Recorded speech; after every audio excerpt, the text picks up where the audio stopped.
There was evidence at both scenes that shows both Reed and Rose shot at police. And Chief Randall Taylor promising a transparent investigation in both of these cases.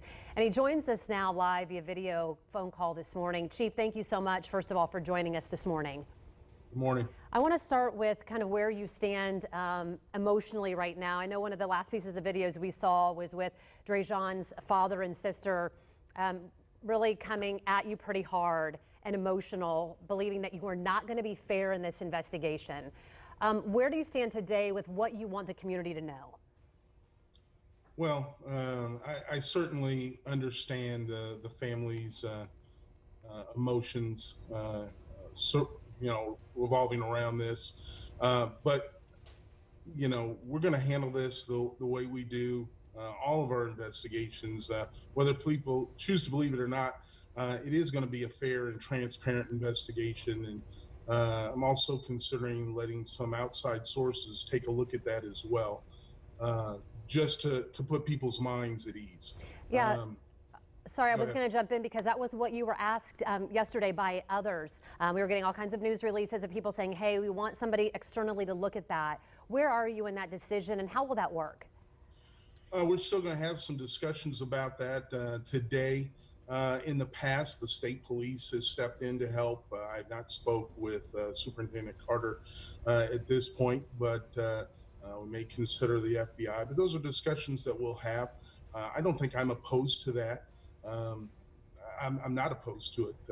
I know our investigators are going to do a good job with it, but some other oversight probably would help. When we watched the actual, Facebook Live, and we see part of the video at the very end of it, you can hear the officer that shot Dre'Jon. You can hear him, and depending on your how you want to define it, he sounds very emotional. Can you talk at all? I know it's part of the investigation. What you can about this officer and what he has told you about what happened? I have not spoken to the officer. I didn't have an opportunity to speak with him out at the scene. I do plan on having a conversation with him today, not about the particulars of the case, but just to make sure he's doing okay, because as you could hear, he is emotional. I don't believe there's any officer on the department that goes in wishing to be involved in an incident like that. I met this officer really personally for the first time just a few weeks ago when presented him with the Officer of the Year award for the Northwest District. So he's an officer in good standing. He was put in a tough situation, had to make some tough decisions, and I'm going to leave it at that. The investigation still moves on, and we'll see if there's any violations there.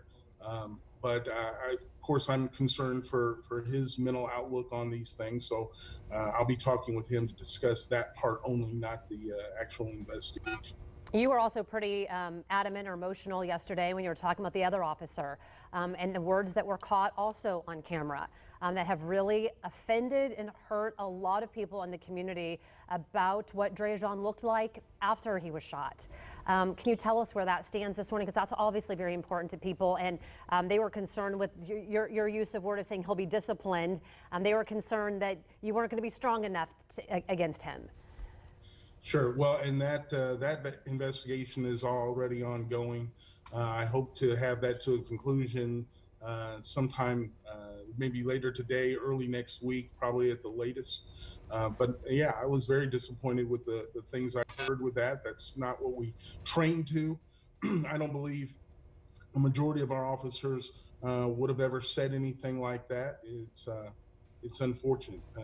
So yeah, we're going to cross that bridge, and there will be some discipline that comes out from that. I wanted to end kind of maybe too, because I know I'm getting out of time here, but we came out on a day when we had a black man who was shot and killed in another state. Also very viral, and now 2 men are arrested in that case. We're in a time where people are very upset about people being shot, black men being shot. I want you to have the final word because I want to make sure I'm covering that part of the story too, that people think that it's disproportionate. Well, yeah, and speaking as a black man, I would agree. There's major concerns there. But I think you also have to look at individual cases and what's going on.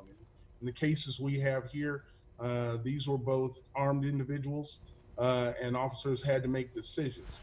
To my knowledge, the case in Georgia involved an unarmed black man. Yeah. Uh, Out you for a know, jog. but these are concerning, right, across the board. And but I guess I hope that people will look at our cases for what they are,